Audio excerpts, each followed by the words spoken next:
자, 지금 조금 전에 청와대에서 긴급 브리핑이 있었어요.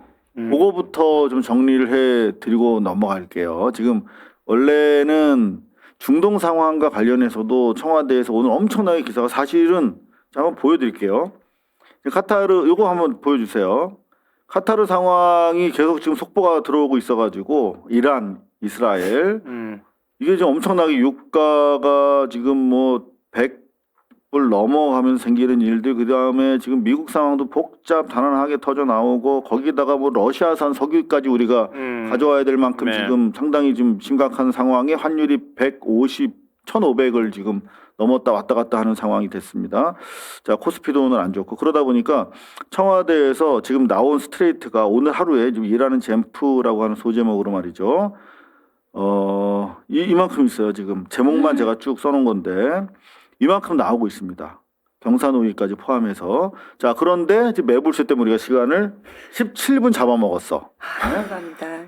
미치겠습니다. 자, 일단 언론 개혁과 관련해서 최근에 이제 여러분들 뭐 뉴스공장 때문에 제가 뭐 청와대가 노이로제 걸릴 정도라고 말씀을 드렸고, 우리 이 중차대한 이 안팎으로 국난을 극복해야 되는 이 시기에 지금 뭐 뉴가 어떻고 올드가 어떻고 갈라치고 어떻고 막 지금 이걸 주로 지금 프레임으로 우리 토론의 밥상에 올리고 있잖아요. 이제 본격적으로 저는 청와대가 언론 개혁을 이제 시작하려고 몸을 풀었다고 생각합니다. 청와대에서 브리핑이 있었는데 요게 이제 브리핑이 좀 복잡하면 세 가지 단계로 나눠져 있어요. 그래서 뭐 요거는 뭐 누군지 밝혀도 되고 백브리핑은 밝히면 안 되고 오픈은 뭐 보도하지 말라 그러는데 그냥 제가 오픈은 날리고 그냥 제가 청와대 관계자로 해가지고 제가 정리된 내용을 말씀드릴게요. 이게 좀 뭐 엠바고가 복잡합니다. 피해서 가야 되니까. 일단 시발이 된 게 뭐냐면 대통령의 가지고 있는 언론 개혁과 관련된 중요한 단초가 지난 3월 14일 대통령의 트위팅을 통해서 확인이 됐죠. 뭐였죠? 아무 근거 없는 이재명 조폭 연루설을 확인도 없이 무차별 확대 보도한 언론들이 이런 판결이 나는데도 사과는커녕 추후 정정 보도 하나 없습니다. 추후 정정은 고사하고 사실 보도조차 없습니다. 어떤 스트레이트였냐면 이제 대법원에서 조폭 연루자로 대통령을 지난 선거 기간 동안에 매도하고 언론들이 엄청나게 받았었죠. 관련해서 최종적으로 그 문제 변호사에 대한 유죄가 확정됐어요. 그런데 세상에는 저를 여전히 조폭 연루자로 아는 사람들이 많을 것입니다. 그래서 사실 확인 없이 보도하는 언론, 의도적으로 조작 왜곡 보도하는 언론, 근거 없는 허위 주장을 그대로 옮기는 무책임한 언론은 흉기보다 무서운 것입니다. 가짜뉴스에 대한 징죄, 이게 사실 언론 개혁의 동력, 시발이거든요. 그러면서 가짜뉴스 없는 진실과 정의가 강물처럼 흐르는 맑은 세상을 희구합니다. 여기까지 딱 얘기를 하시면 가짜뉴스를 쓰거나 자기 말도 안 되는 프레임 가지고 자기가 지금 여론을 쥐락펴락하려고 하는 모든 가담자들이 한번 성찰해야 돼, 반성해야 돼. 저는 대통령 이 글을 보면서 나는 뭐가 잘못한 게 없는가 다시 한번 생각을 해봤습니다. 그런데 마지막에 보면 이건태 의원님 고생하신 거 잘 압니다. 참으로 감사합니다. 앞으로도 할 일이 많은데 잘 부탁드립니다. 대통령의 정말 최고의 변호인이죠. 이건태. 뭐 요 사안을 유영하건을 비롯해서 대장동권까지 사실상 총지휘하는 정말 대통령의 정말 최고의 대리인이죠. 요 소송을 이제 이긴 겁니다. 사필 규정입니다. 하면서 이건태의 고생을 치하하면서 앞으로 할 일이 많다는 게 무슨 말입니까?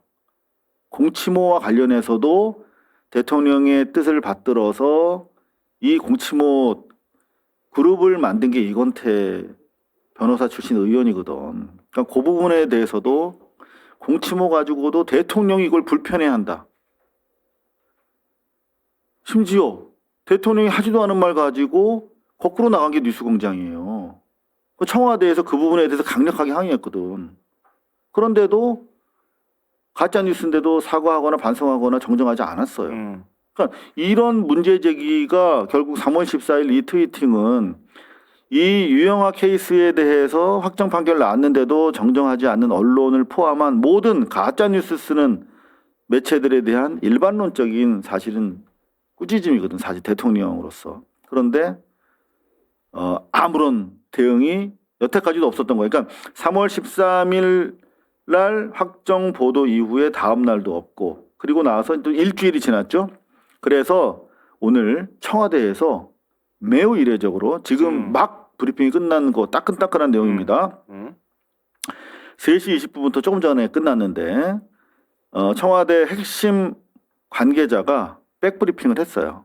청와대 입장입니다. 어떤 걸 요구하기로 했냐면, 여태까지는 가짜뉴스 막 퍼질러 놓고 확정 판결이 나도, 확정 판결은 뭐 짧게 그냥 기사 써주거나 그 악마화했던 시기를 다 잊어버리고 그냥 뭐 무죄됐대, 또는 아예 무죄도 안 하려.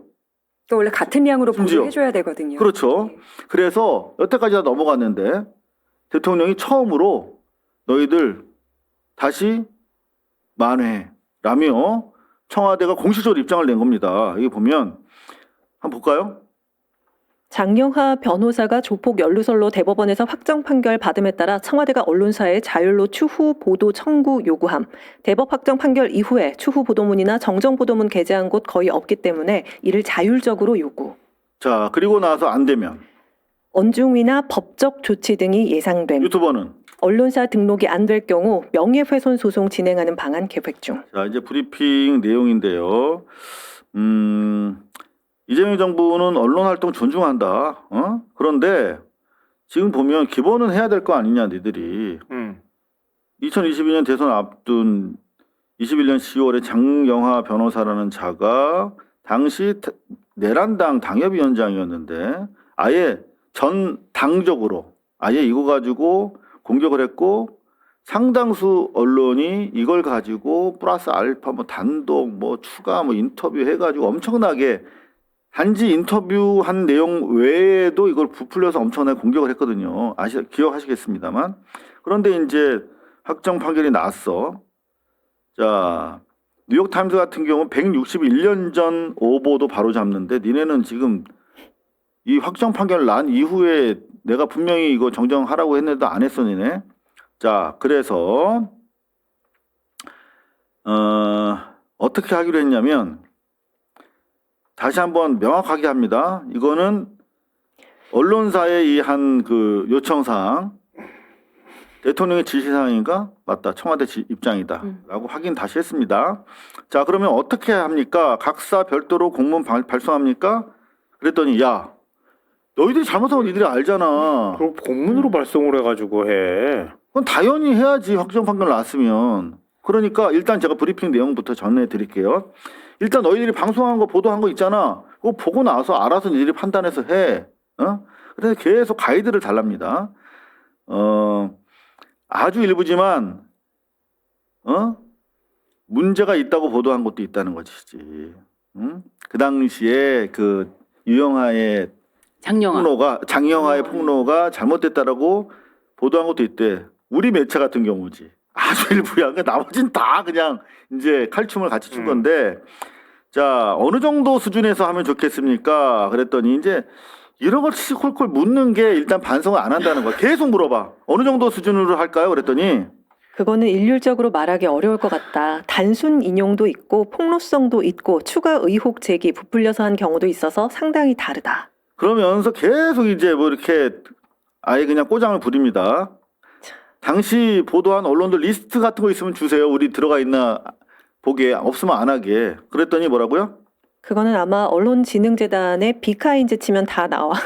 이재명 후보 조폭 연루설 치면 기사 쓴 게 다 나오니까. 아, 니네가 쓴 거 다 니네 파일에 있잖아. 홈페이지에도 있고. 그걸 꼭 물어봐야 돼, 이 말인데. 자, 그랬더니 또 책임 있는 신속한 조치를 바란다 그래도 구체적으로 좀 얘기해 주세요. 어떻게 해야 돼요? 나 반성문 안 써봤어요. 뭐 우리가 언제 또 정정이라든가 이런 걸 해줬겠어요? 한 번도 안 한 걸 지금 하라니까 어떻게 해야 될지 모르겠어요. 이런 얘기합니다. 그랬더니 추후 보도문을 시키를 원한다. 추후 보도문 이렇게 돼서 저렇게 우리가 보도했는데 판결에 이렇게 저렇게 났으니까 이걸 이렇게 바로 잡습니다. 그리고 앞으로 이렇게 안 할게요. 죄송합니다. 쏘리 죄송해요. 이렇게 하라는 거야. 이게 뭐가 어려워? 계속 물어봐. 그러면 뭐 대법원 판결만 그냥 써주면 안 돼요? 대법원 판결 기사 외에 또 추후 보도를 또 해야 되는 거예요? 당근이지. 같은 질문을 여러 번 하네요. 아니 이 똑같은 기자가 질문하는 거 아니죠? 아니야. 수십 명의 기자가 똑같은 걸 계속 물어봐. 너무 똑같은. 그러니까 이게 사과 같은 거 안 해본 거야. 사과하기도 싫어. 또 물어봅니다. 자, 보시죠. 어떤 보도가 문제인지 알려주셔야지 일반한테 설명하면 위축시키게 되고 검열되는데 정확히 언론 일반이라는 건 실제로 없잖아. 이게 대다수 기자의 일반된 질문들이야. 그러니까 여러분들이 이제 좀 실감이 되시죠? 언론이 가지고 있는 소위 말하면 뉴스 서비스맨으로서의 자질이 얼마나 개후져 있는지 아시겠죠? 그러니까 자기들이 이렇게 한 게 잘못됐다고 그러면 뒤집혀서 그러면 자기가 보도한 만큼 자기네가 알잖아 했으니까 그러면 진정한 마음을 가지고 만회를 하게 해주면 되는 거야. 자, 그랬더니 일일이 전부 다 어떻게 이야기를 합니까? 솔직히 우리가 문제 있는 언론사 리스트는 있는데 여기서 다 깔까요? 에? 그럼 좋겠어요? 이런 말이지. 알아서 해야지. 에? 그럼 싸움이 되는 거잖아. 그랬더니 또 얘기합니다. 아이고. 각사 재량 복잡해서 언제까지 어떤 내용이 포함돼서 그걸 가이드를 주셔야 회사와 상의를 할 수 있지 않습니까? 알았어. 가이드라인 줄게. 이제 포기했어. 이 핵심 관계자가. 원래 보도는 3개월 내에 청구할 수 있게 돼 있어. 아까 말씀드렸던 것처럼 이게 처음으로 다시 추후 보도문이라는 법적 절차가 있는 것도 잘 모르실 텐데 오죽 안 해주니까 이제 법에 있는 언론중재법에 있는 추후 보도문을 가지고 나온 것입니다. 자, 이제 또 다른 질문이 나옵니다. 기사뿐 아니라 뉴미디어나 유튜브 주장 영상 올라왔는데 그들도 포함 대상인가요? 그렇지. 언론사라면 당연히. 그렇죠. 그 다음에 언론사로 등재되지 않는 유튜버는 어떻게 한다고요? 일반 유튜버는 허위 사실에 대한 부분이라 다른 트랙으로 해야 된다. 그렇지. 언론 중재 대상이 아니기 때문에. 자, 그래서 지금 문제가 되는 게 장인수 씨 같은 경우 언론사로 등록이 돼 있는지 안 돼 있는지가 이제 중요한 판단 근거가 되는 거예요. 프리랜서라고 알고 그렇죠. 그렇게 되면 이제 언론중재법 등을 통하면 좀 더 언론사의 소위 말하는 국민의 알 권리 차원의 활동이다라고 하는 게 좀 더 이렇게 입증이 되면서 조각되는 사유들이 생기는데 일반 언론 등록하지 않은 경우에는 좀 무거운 형사처벌이 가능할 수도 있다는 것이죠. 자, 명예훼손 조치도 준비하고 있다 이렇게 얘기하고 있고 그리고 또 대단히 또 중요한 얘기가 나왔습니다. 언론사 쪽으로 되게 중요한 내용이 또 이거 다시 또 나옵니다. 예? 또 나와 이거. 언론사가 각자 알아서 판단하라는 얘기예요? 그래. 알았어. 저 구체적 가이드라인 필요하면 해줄게. 이왕이면 자율적으로 하는 게 좋잖아. 사과라는 것이. 그지? 사과라는 것이 마음에서 우러나와야 되니까. 추후 보도라는 게. 알아서 하면 좋은데. 니네가 네 죄를 모르겠다라고 하면 우리가 써줄게. 자, 그런 내용인데. 이거 상당히 중요한 내용이 나옵니다. 저희가 항상 소위 말하면 따옴표 저널리즘의 문제점이 정말 특히 정치 뉴스에서 심하다. 그러니까 거의 욕이나 다름없는데 그냥 따옴표 딱 가져와서 그냥 바로 헤드라인으로 박아버리는 경우. 자, 그런 질문이 있습니다. 바로 이런 건데요. 내용, 형식, 이 궁금한 게 있는데 예를 들어서 정치권 직함을 가진 분이 주장을 공식적으로 제기했을 경우 사실이라고 받아들이는 경우가 있지만 대부분 인용 보도 하지 않습니까? 그렇지. 어느 얘기냐면 요 얘기지. 단순 인용 보도 같은 경우에도 정정 보도 대상인가요? 당근 빠따지. 그러니까 그걸 하지 말자고 지금 우리가 그랬는데 단순 인용 보도 너는 이 새끼는 개새끼야 이렇게 해놓고 반론권이라든가 사실관계 확인 안 하고 계속 써왔잖아. 자, 너무나 일방적으로 주장을 실어서 보도했구나. 그런 거 너희들이 알잖아. 느끼시는 거 아닙니까? 이제 이렇게 참 어렵습니다. 그리고 지금으로서는 어렵다는 얘기 계속 나옵니다. 뭐라고요? 결정돼서 가이드라인이 정해지면 조치를 지금으로는 판단이 어렵습니다. 계속 이런 얘기 나옵니다. 그러면서 각 언론에 보내는 거 좀 공유 좀 해달라고 그러고 야 이거 진짜 이거 대통령 생각 맞아? 대통령 생각 아니면 우리 그냥 쌩까버리게 이런 취지에 뭐라고요?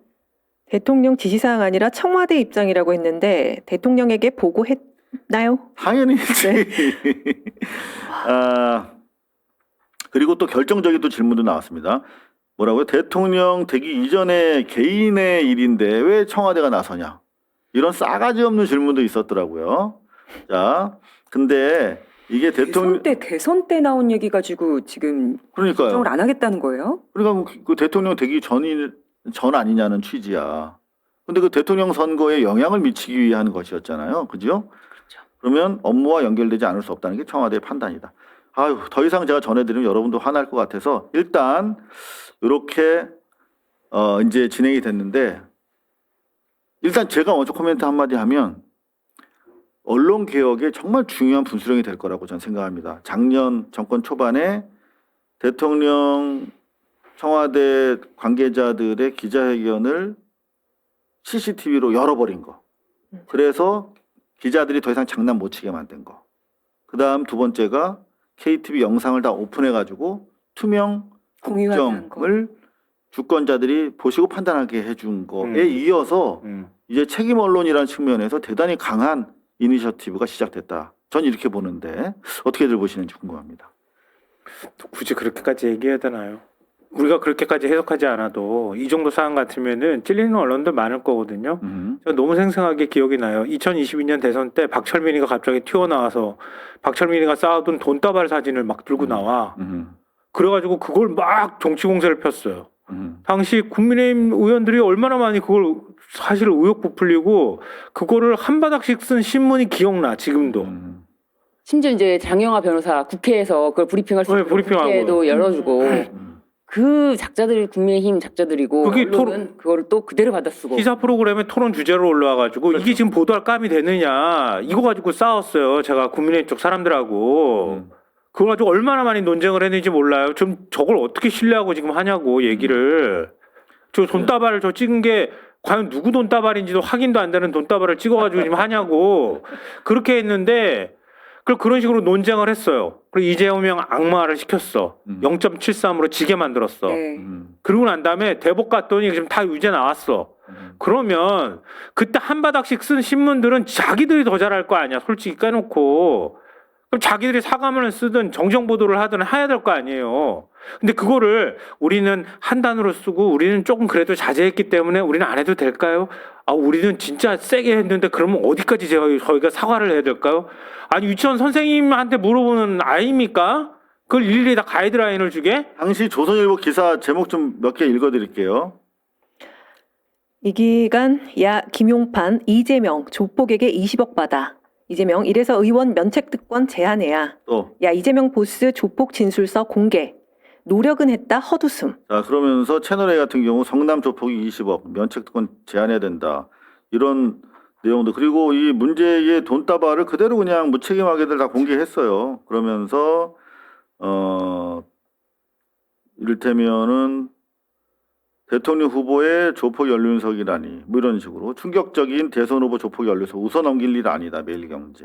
근데 이거 언론 이외에도 국민의힘 나경원 의원 등 사진 찍고 웹자보 돌릴 때마다 드럼통 안에 들어가서 사진 찍고 그걸로 조롱하고 희화화하고 또 저희 대선 때도 아마 영향력 있게 어쨌든 네거티브 한 걸로 알고 있는데 그 부분에 대해서도 국힘 입장문을 좀 내고 사과를 하든지 책임을 좀 져야 되지 않겠습니까? 이게 제가 봤을 때는 언론사 사상 유례 없는 이제 대규모 이거 정정하고 반론하고 추후 보도하려면 비례 원칙에 따라서 엄청나게 방송 같은 경우는 거의 몇 시간을 해야 될 수도 있어요. 문화일보 이재명의 조폭돈 의혹 더 구체적으로 폭로 충격적이다. 뭐 이런 것들 하나하나 다 따져가지고 반대 의견을 이제 제시하려면 엄청난 진짜 이 지면상의 충격적인 여러분들이 기사의 흐름을 보시게 될 텐데 전 되게 중요한 하나의 계기가 되지 않을까 생각을 합니다.